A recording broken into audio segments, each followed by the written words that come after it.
Hey, I'm Scotty T from Your Awesome. Comedy Minute. I have one of my favorite people in the whole world with me. One of my first guests ever, Jennica Sadhwani's here. Jennica, how are you? I'm good, Scott. It's so lovely to be here again with you. Can't I wait know it to was just not crack nine up months, on air nine with months you. ago. 9 months ago, you were here. 9 whole months. But I Yeah, love that and we've been in touch though throughout the whole time. right. Well, and there's a lot I want to cover. First off, it's the Multispective podcast, is what you're known for. And let's Yep, start. You're in Shanghai, China, right? that's correct. Your But you were morning, my born in night. Hong Kong. Born in Hong Kong. So I'm only about 2 hours away from home, Were technically by you flight. were you this is a question I wondered since last time. Have you ever been to the United States? I have, yes. I've been to New York, I've been to LA, been to Las Vegas. Okay. And did you enjoy Yeah. it? I did. So I did LA and Las Vegas with my family, and I was way young. So I Okay. really enjoyed Universal Studios and, Oh, okay. what flags, Six Flags, and those kind of things. Yeah. But in Las Vegas, I was too young to really see the nightlife and stuff there. So Right. I didn't really get to see as much, but I'm hoping to go back there this time now as an adult to experience Vegas in its Right. fullness. Right. But New York, I did when I was in uni. One of my best friends was actually studying there at the time. So I stayed with her and really got to experience that. That was nice. Yeah. Okay. Yeah, I was going to ask because I wondered if you ever wanted to come back. Oh my gosh. Yeah. I'm basically like ready to come anytime soon. And now I've met so many awesome people in the States as Hey, well. look at So the I'm just going to cat feel back there. I love the cat back there. What's your this has cat's turned name? into his like climbing frame. His name is Buddy. Hey, buddy. Buddy's climbing. Buddy's all right, man. I love Buddy. He's so cute. Well, He's let so me let cute. Poor me thing's not feeling too well right now. But well, yeah. I want to just give you your props because I wrote down some numbers since you were here last, 9 months ago. 9 months ago, you had 38 episodes up. This is just on YouTube. You now have 163 episodes up. You had 141 subscribers. Now you have 453 subscribers. You had 102 videos. Now you have 287 videos. So you have been working very hard. Yeah. Yeah. And I it I admire the heck out of that, Jenica. Thank you. Appreciate it. It's been a journey. There's a lot to learn in this process. And I've been like experimenting with a lot of different ways and different styles. So you might see that some of the intros are slightly different from each other. The thumbnails are slightly different. And some people have come back and been like, we need consistency. And I'm like, I get that, but we're still small and growing. So we have the freedom in this space to experiment a little bit. And once we find that groove or the one that's working for us, then of course we will definitely continue on that path. But it's been Yeah, fun to well, experiment. and I gotta tell you because, as you said, we've been chatting, almost this whole time. Mm, But the one that blew up for you, your latest episode is about epilepsy, but mm, you have one called "I Escaped Jehovah's Witness" that went to yeah, nearly 8,000 views. yeah, and a lot of engagement, like surprisingly. I Yeah, mean, it's that's one what thing I to get the noticed views. was there was comment after comment after comment after comment. Yeah. You know what? There is a real dopamine high that you experience when you Right. see an episode like really hit those numbers. You're like, oh my God, we've got something here. We've got something hecka real here that people are Yeah. connecting with. And so, yeah, it is really exciting. And I do have to admit that I've been chasing that dopamine ever since. But, I try not to lose focus or lose sight of what I'm actually doing and what I'm here for. Yeah, So, you even get that mindset where it's like I just want to do more Jehovah's Witness stuff. almost, yeah, exactly. But the thing is, like, I did another episode. I don't know if you came across this one. It was this woman who'd experienced a heart surgery, an open heart surgery, when a lot Yes. later in her life, and there was this gash, a big gash on her chest, and that Yeah. actually led to her having a lot of um, insecurities or self-esteem issues regarding beauty or regarding how she looked, and she was always told like, Yeah. "Oh, it's ugly, hide it." And that episode I received maybe like a small number of comments, two, three, but one of them, this woman felt so comfortable to share this whole thing about her own journey and how this was something that was so impactful to her and the way that it affected her life. So, Yeah. you realize you just don't know who is watching your Yeah. episodes. Not everyone is going to comment. You get 100 views, for example, one comment might come out of it, but that Right. means there's 99 other people that are watching and probably feeling somewhat impacted and maybe just not verbalizing it. Well, So, the reason that Jehovah's Witness jumped out at me, and I wanted to share this with you. I actually had a young lady that worked, for me, and she was a Jehovah's Witness. And she showed up, and, in other words, she was working for me, and she showed up one day and brought me all the pamphlets and everything and was trying to get me to convert. And at that time, she was not living the life that she should have been. Her parents had more or less put her out.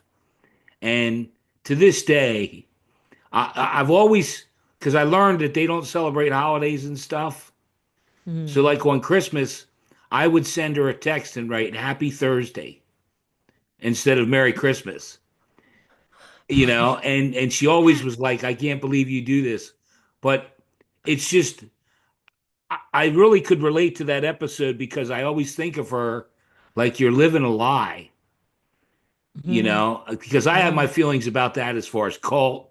And, Mm, it really, that's the thing about your each one of your podcasts. Each one of them mm, hits a nerve, yeah. you know, Yeah.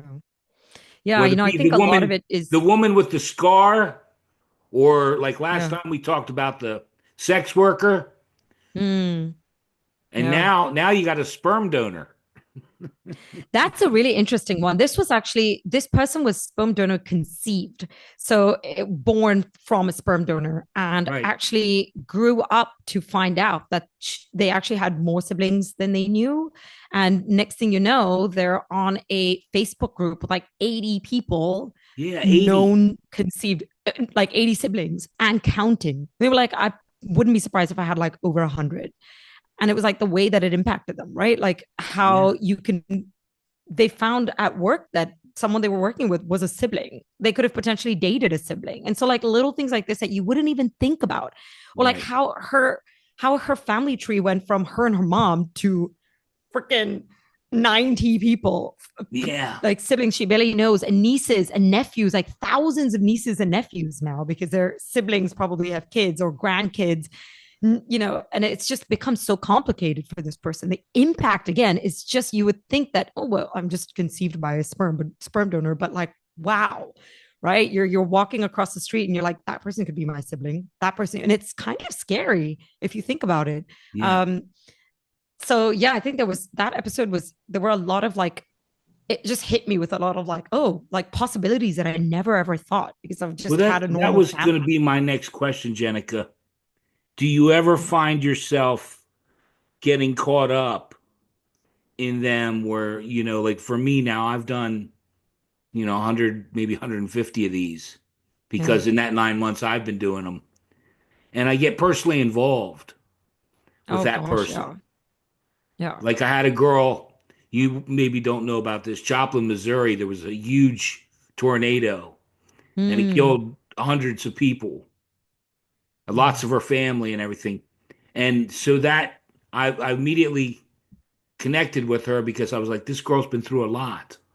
mm, Do yeah. you find yourself sometimes breaking down, or the opposite end, like laughing and having to cut it out because you're like, I can't believe this?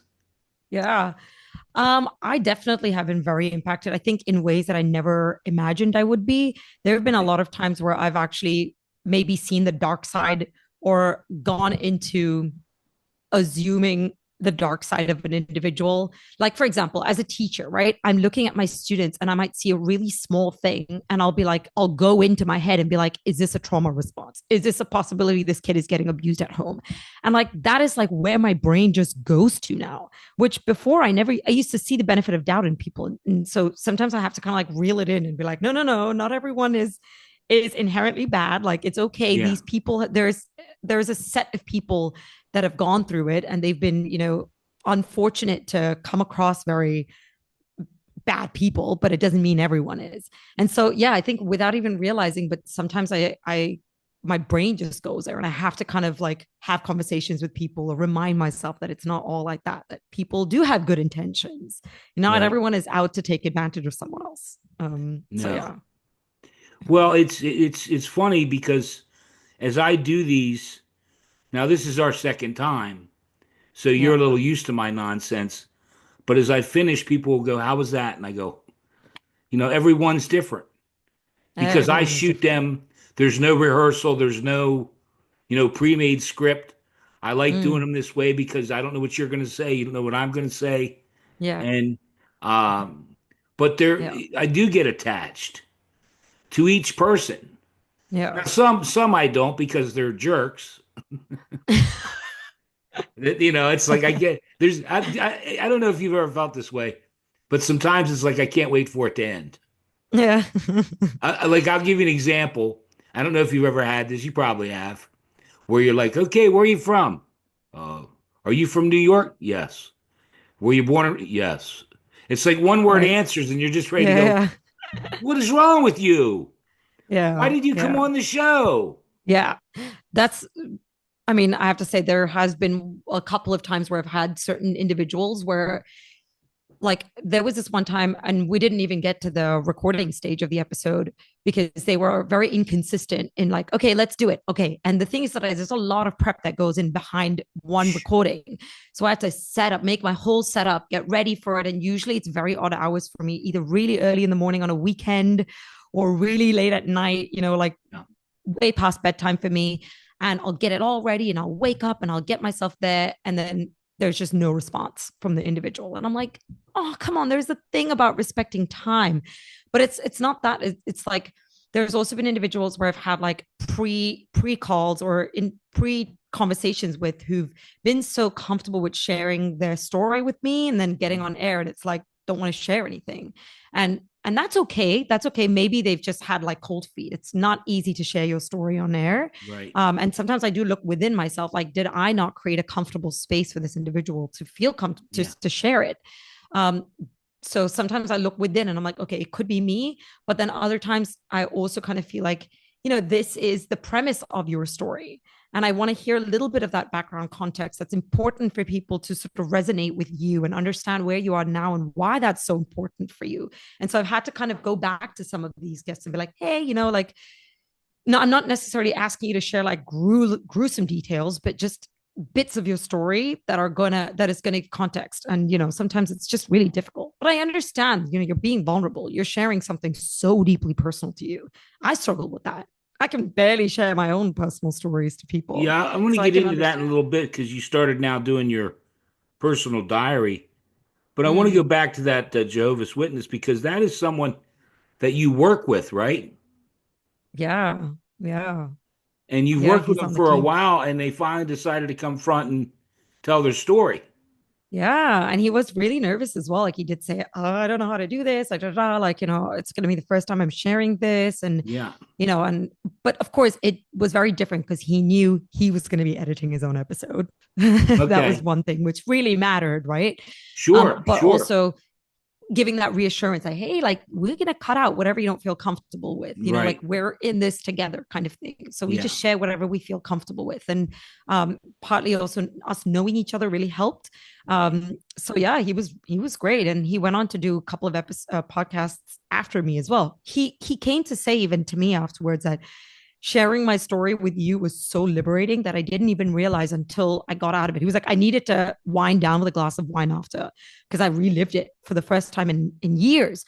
But I felt so empowered after that. And I was like, yes. And he was like, I'm going to go and do more podcasts. So I was like introducing him to other friends and stuff. So he was on What Was That Like as well. I don't know if Okay. you heard that episode, but he was with Scott on What Was That Yeah. Like as Right. well.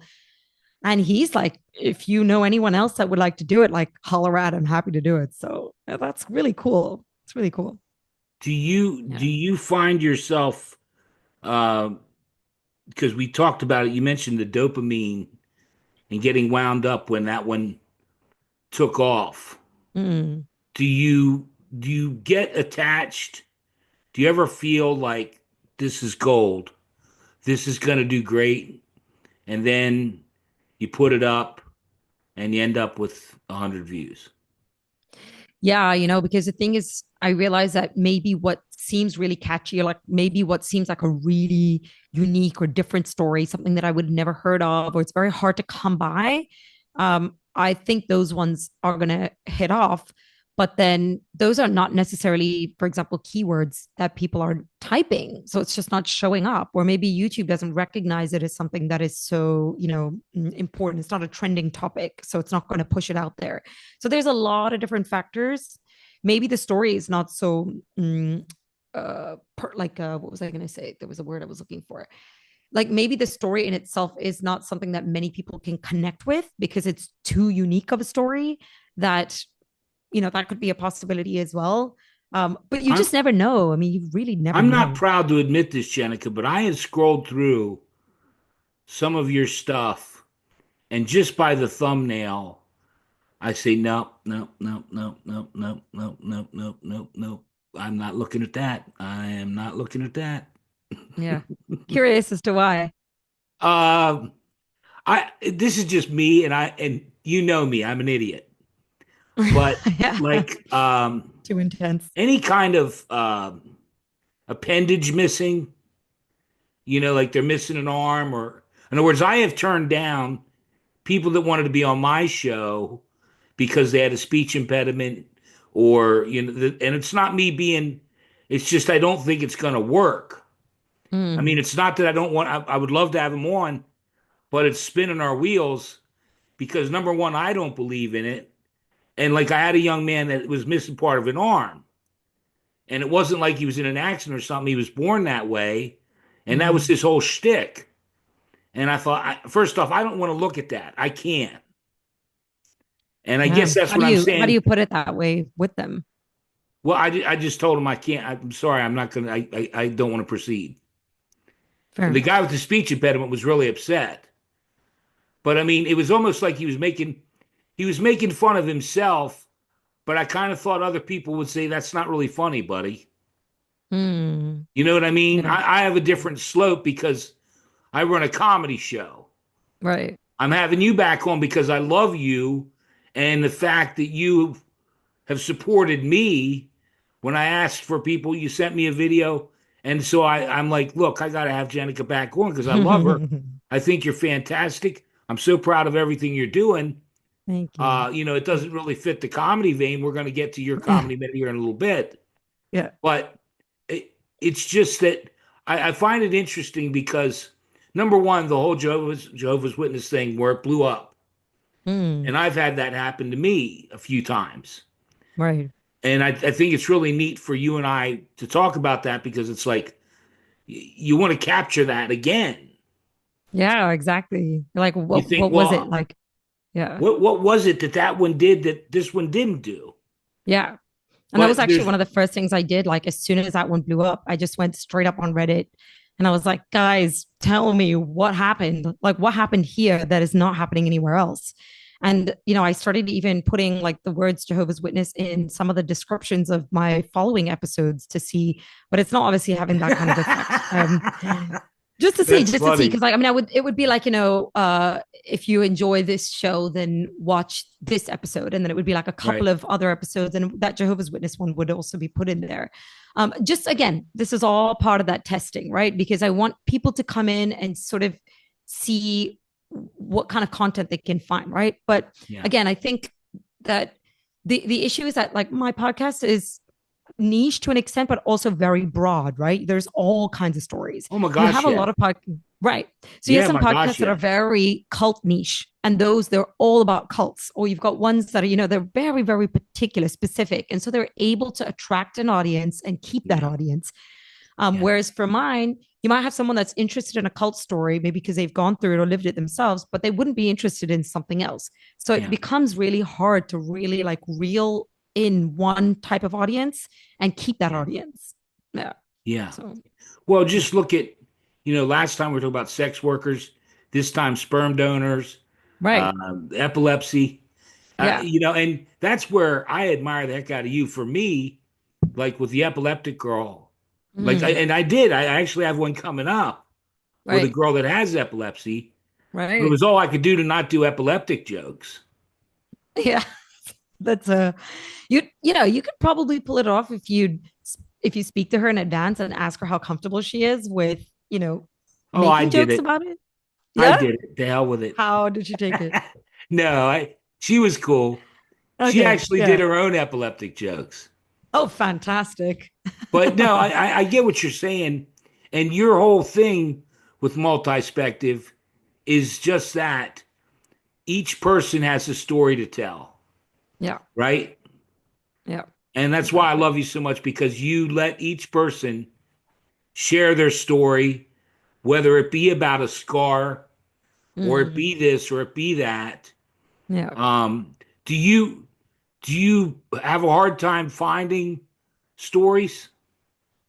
Um, not not necessarily, but I'm trying to be more because there are a lot of podcast directories. Right. I'm not sure if you've ever reached out to any of them, like Podcast Guest Directory.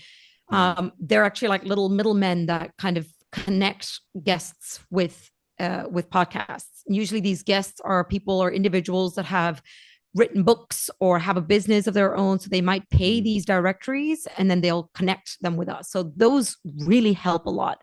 And then I use like Reddit and I use online forums. I look on Facebook for people with individual stories, or I'll listen Right. to other podcasts and see if there's a story, or YouTube as well is a great platform. So I do reach out, but yeah, they're not always going to respond. They're not Right. always going to respond, right? Well, So you I'm have doing the to. same thing, Jenica. Being more discerning because, for Yeah. instance, a girl said, "I want to come on the show," and initially I said, "Yeah, okay, great." But then I went Mm, and looked at, and I was like, "You don't have anything up. All you right. do is take a picture. Where Mm. you're putting other people. You don't have, not to sound the wrong way, but you don't have any talent. Right. How am I going to sell you? We're going to Right. be sitting. Yeah. Well, I have a lot of great stories. There's a lot of people got a lot of great Great stories, stories. Yeah. you know. Exactly. Yeah. And I hate to sound arrogant, but my time is like you said about where you get set up, you do all the work, and then they don't show up, Mm. or they get there in their picture, like I had one guy. Well, I'm in the park. The Wi-Fi here is pretty good. It is, you Mm. know. It's just Yeah. it's frustrating. Yeah. For sure. Do you Yeah. do you feel like you're going to? Because last time we talked about this, the balance between being a teacher, which you Mm. really enjoy doing that, and the podcast. Yeah. If the podcast continues to, would you give up the teaching and do podcast full time? Oh, this is a really tough one. I've thought about this so much. There's a part of me that really loves teaching, and I feel like I would have a difficult time parting ways with that. Especially because I really see career growth in this. Like when I see myself working in admin and in management as well. But if the podcast really kicks off and I can start monetizing on it and I'm really getting a lot of response and I know the impact is so lasting on it, I would definitely consider it. But it would, I think there is a price to everything, right? So I would need to make sure that I'm at a certain level before I can really see myself, Yeah, putting an end to my career path basically for. yeah. Um, who knows? Who knows? I guess You're a the very, first step very is just getting there. serious, very serious and bright young lady. I admire the heck out of you. I want to move on because you started doing this, and I think you just started doing this, which I was not aware of it because you were on last time, Okay. and we just hit it off or whatever. At least I thought we did. But you say how shy you are, and it takes you like an hour to shoot a 1 minute intro. So you started doing a personal Yeah. diary where you're sharing little pieces of your life. Yeah. And I Yeah. guess the question is, people ask, but how hard is that for you to do? Firstly, it took me like a good probably an hour and a half to record that. And I recorded it in so many bits. And then I had to edit and put those little clips together to make it sound. So I was sitting in one room and I was just like recording, nope, nope, nope, yep, nope, nope, nope. And then I took bits from all those little videos and put it together. So it does sound like kind of semi flowy, but you can see the cuts in the middle, firstly. And secondly, I had that in my drive, basically just sitting there for a good month and a half because I was like, I just can't bring myself to do this. I cannot bring my, because once I put it out there that I'm going to share tidbits of my life, then that's it. I'm going to have to keep going. I cannot just stop there. I was like, what am I going to write? And so I've got like a diary, a list of things that I'm going to slowly share on air and, kind of reveal little bits of me. So I'll have a conversation with someone and then I'll be like, okay, yeah, this is actually a really good reflection point. I'm gonna make a little video about that. And so I try to just do that a little bit every day. And it's just 2 minutes because I'm like, that's probably the most I can do without probably vomiting. Because I'm so uncomfortable around the camera. So I do about 2 to 3 minutes of recording myself. And then I'm like, okay, that's my sharing for the day. But it is a lot easier for me to do interviews because it's not me and camera and that's it. I'm talking to someone, I'm having a conversation. So I'm able to just ignore the camera and just do me, I but had yeah. someone on recently that started grilling me and asking me questions, and I felt really uncomfortable. And I always go, no, no, no. I ask the questions. But she said, Um, Scotty T, you're pretty interesting. I think people would like to know about you. And I was flattered, but yet you're right. I felt really uncomfortable, yeah. and I really don't do that. Yeah. Although I've done a lot of lives, and I think a lot of people know who I am, Yeah. but Yeah. I can appreciate it. Yeah, I know it's difficult, Because but I like mean now it's also really nice. I can deflect off you. I can blame it all on you. Yeah. Yeah. That's true. That's very true. No, Yeah, yeah. but you like you're really comfortable on the camera. I mean, you've been doing this some time, but you seem to be really like at ease like in front of the camera. So that's really Well, nice it's to it's see. all a joke. It's all smoke and mirrors. The minute the light goes on, I just turn it. Someone said that to me recently. How do Yeah. you do it? The minute that light goes on, you just, hey, I'm Scotty T. I'm here, Yeah. Right. carnival barker. Yeah, it's like a Well, we little don't have a flick. lot of time. We don't have a lot of Yeah. time left, so I want to touch on two things. The last time you were here, you mentioned, and it stuck with me all 9 months, about being a teacher, and the kids come up and say stuff, and I'll never forget it. The little girl that come up and said, "When that little boy comes around, I vibrate." That was so embarrassing. I went bright. I was like, oh my God, thank you for that. You're not wrong. Grammatically, you're not wrong, but no, Right. don't ever say that, please. Well, you know what I'm looking for. Do you have any new ones? Not in particular about teaching. I do have a funny story that I want to share when I was a student, but I do want to tell you though, Are we as going a to do that? Is teacher, that your comedy minute? yes. But Okay. before Well, that though, I want to why do don't we? Oh, you have yeah. another thing besides that? Yeah, I mean, just like little funny things like with these kids, they are so young and they're so silly. Like I've said, they're like basically drunk adults, right? The Right. number of times I have had to say, or stop a class because I've had a student shoving an eraser up his nose, or another kid, Right. scratching their underarm with a pencil and like doing silly things. I was laughing about this with my friend the other day because I was like, there are things that I am saying in my day to day life that I just never imagined I would say. Like, get that eraser out of your nose, or like, is stop picking your butt and then like putting it in your mouth. Like, why are you doing that? Yeah. These kids, they just flop over. There was one kid, I was writing on the board. I turn around and I see this kid on the floor rubbing her face on the floor, just like, and I was like, girl, what are you doing? And she goes, and then continues on with her day. And I'm like, this is so crazy. But you see these kind of things on a day She's to day she's she's basis. she's should be on your show in a few years. Yeah, exactly. She's going to be like, oh God, I heard you. And Well, don't we're you gonna think run that out of would time, be, so we got to do it. yeah. We're gonna do it. I'm gonna do a formal introduction. Okay. Jennica Sadhwani, your comedy minute. Go ahead, my friend. All right. So when I was in high school, I became really, really good friends with this one girl who had Right. very strict parents.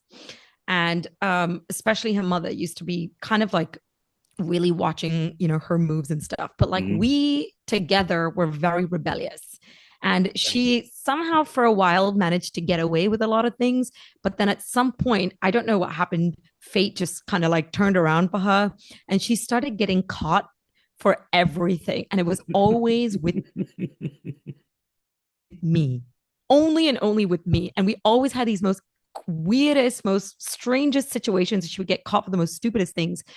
So we started like kind of experiencing like skiving school and stuff. And so one of the days we decided to skip a class, and we were like hiding behind the school canteen. For some reason, we got wind that the teacher was coming around to get a quick meal or something. And I don't know why we decided, but like we ran and we hid behind this kind of like rock thing. And we would just like, we're two big people and the rock was really small. And I just remember the next thing, like turning around, and this teacher was just standing there and looking at us like, what on earth are you guys doing? And so we got caught there. Fast forward a couple of days, we told our parents that we were going to stay back after school for a dance rehearsal for a performance that we were going to do. Well, we obviously didn't. We decided to take a taxi and head on out to go and have a couple of drinks and just chill and do our own thing. And we're sitting in the cab and we're driving down the road. And lo and behold, we look outside the window and we see my friend's mother standing there. She's got like shopping bags. She's just gone to the grocery store and she does a double take when she sees us. And she's just watching us slowly go by. To my friend was like, oh, fuck. And then 2 minutes later, her phone rings and she's like, come home now. And the thing is that the mother saw me. And so she started associating me with just a bad idea. She used to tell her, like, just be careful around her. Like, I understand she's your best friend, but, she doesn't seem like a good influence. Like, you're doing all these things with her. We got caught so many times doing silly things. On her 16th birthday, I decided to buy her a pack of condoms. And we were late bloomers. So I was just like, okay, let's just like play around with this. So it was like really nice gift. And in there was a pack of condoms. She opens it. We both are like, ooh, let's look at this. So we open the pack. We take out a condom. We rip it out. We're like looking and analyzing this one condom. Chuck it, puts it back in her bag, goes home. Well, guess what? Yeah. Her mother saw that bag of condoms. And obviously she saw that it was open and there was a condom missing. And she flipped out and she called my mom. My mom then calls me and she's like, what are you girls doing? And I was, it was just a number of things. It was just a series of unfortunate events and just her getting caught for things that we never really did anything that bad, but it just happened to always be with me and we always got in trouble are you for still it. Are you still friends with her now? We are so close today, and every time we meet, we are ripping in like laughter. That's great. About these stories. Yeah, I mean, just I'm gonna stop the recording here in a minute, but I just want to add this on. The same thing happens with me. Yeah. Because I worked in the music business and stuff, and like my brother hey, Scotty's coming into town, and when I was coming into town, that gave him free reign to do whatever. Hey, Scott, I was with Scotty. I was with Scotty. And it was always like it was my fault. A matter of fact, his wife, I fell asleep one time. She was looking for the 666 on my scalp. She was looking to see. Show me the devil. Show me. She knew that I was responsible. It's weird when you get blamed for the other person. It's like, well, Scotty said we were going to go out. I didn't know. Yeah. And the irony is that there were so many times where, and these are only 3 stories I've told you, but we got caught for many, many, many things over the course of like the 2 years that, we were in high school, in the last 2 years of school. But so many of those ideas were hers as well. Like, oh, let's Skype school today, but then I always got in trouble. Yeah, so, it was always my really fault. Funny. Yeah. Well, let me stop the recording so we can spend a second or two off the air. Thank you for being here. Keep up the great work. Thank you. I'll see you again in 9 months, if not before. This was so much fun, honestly. Always a pleasure. Hold on. Let me stop the recording.